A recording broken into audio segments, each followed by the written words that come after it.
only a day away from Friday. We're happy to see you're taking 10 minutes for CNN Student News. From the CNN Center in Atlanta, Georgia, I'm Carl Azus. Our first story takes us to the U.S. state of Michigan. The National Guard's been activated there. A state of emergency has been declared. It's all related to the water supply in the city of Flint. About 100,000 people live there, and some of them have been exposed to increased levels of lead in their tap water. This is serious. Lead poisoning can cause developmental and behavioral problems in children. It can lead to lower IQ levels. It's irreversible. And what started out as a way to save money in a struggling city has put parts of the population at risk. A preliminary investigation did not blame the city council or the mayor of Flint, but it put the blame at the state level with Michigan's Department of Environmental Quality. This neighborhood says it all. 15% of homes in Flint, Michigan are boarded up. There's a 40% poverty rate, high unemployment, and it's consistently at the top of the nation's list of most dangerous places.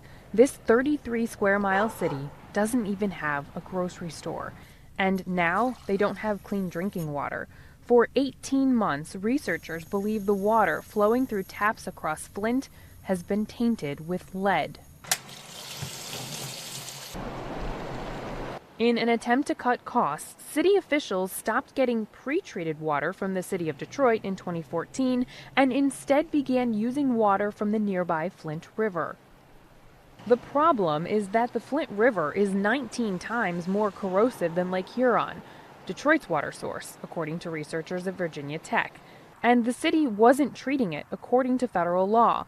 Lead pipes began to corrode, leaching into the water. Dr. Mona Hanna-Atisha is a pediatrician at Flint's Hurley Children's Hospital. It is a well-known potent neurotoxin. There's tons of evidence on what lead does to a child. After hearing her patients complain about water that looked and smelled and tasted funny, she decided to investigate. Using publicly available data on lead levels in children in Flint, she found that the percentage of lead in kids doubled, even tripled in some places after the water switch.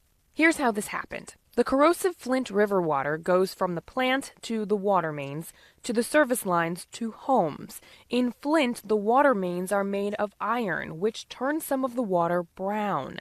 And half of the service lines and pipes in Flint homes are made of lead. I built this place with my tax money! For at least a year, city and state officials denied anything was wrong. The former mayor, Dane Walling, publicly drank the water to make a statement. But a 2011 study had also warned that the Flint River was corrosive and needed to be treated. In late September, officials finally recognized what experts had been saying. The water in Flint was toxic. By October, the city reverted back to using the Detroit water supply, but the damage was done. I do apologize for, with respect to our role in this issue. The state's director of environmental quality stepped down, and Walling lost a re-election campaign that centered around the issue. In retrospect, I regret all of it, all the way back to seeing the city move to a different drinking water source. You can't put a dollar amount on the devastation to our community, our kids, and it was completely avoidable.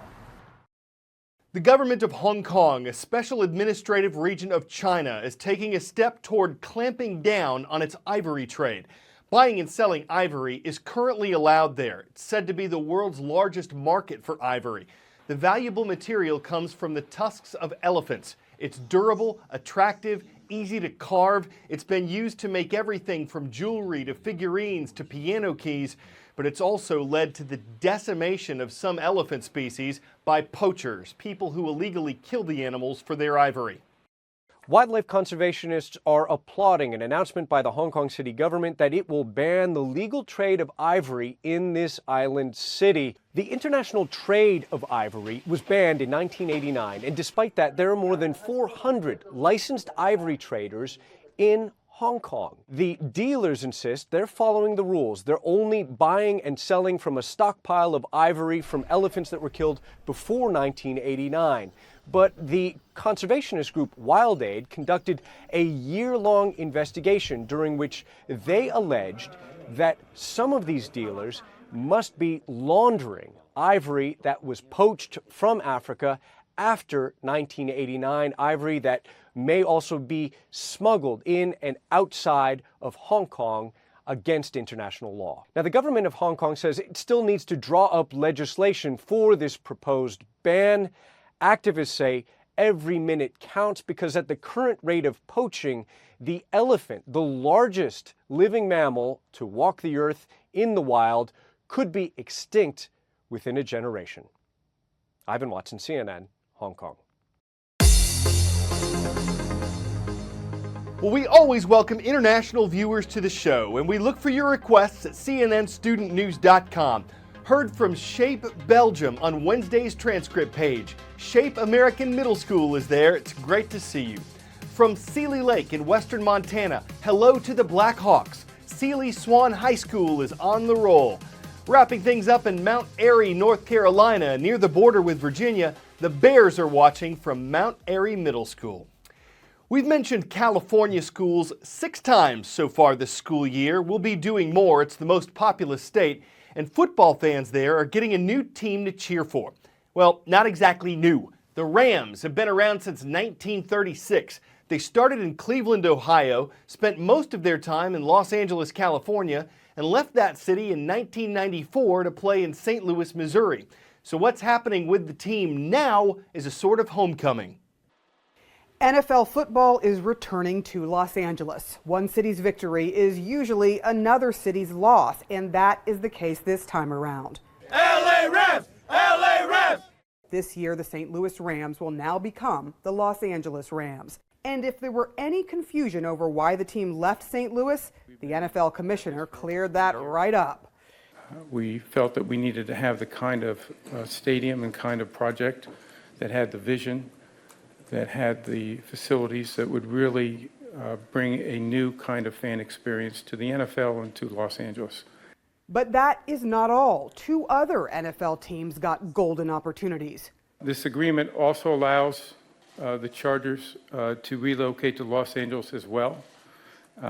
If they do not exercise that option, the Raiders would have the option also to move to Los Angeles or to move to Los Angeles with the Rams.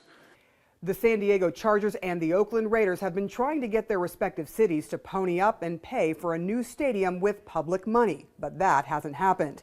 If one team opts for LA, it will play in the same stadium as the Rams in Inglewood, California. LA Rams fans couldn't be more thrilled to have their team back. They never should have left. They belong to Los Angeles, and that's why I get so upset when I even think about any other team coming here. For St. Louis Rams fans, the new deal is a bitter loss. C'est la vie. Yeah. I don't know. Maybe we'll get another team, one that wants to be here, right? I think that we've given them all we have, and if they don't want it, then move on. And they are moving on, relocating this year to Los Angeles, but they'll be in a temporary stadium. Their new stadium, the commissioner says, won't be completed until 2019. Sarah Seidner, CNN, Los Angeles.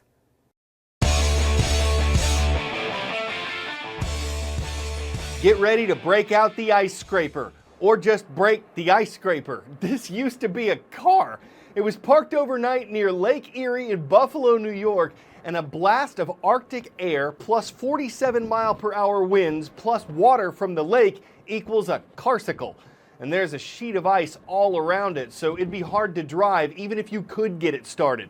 The owner says it's probably damaged and that he'll have to get rides from his folks until it thaws.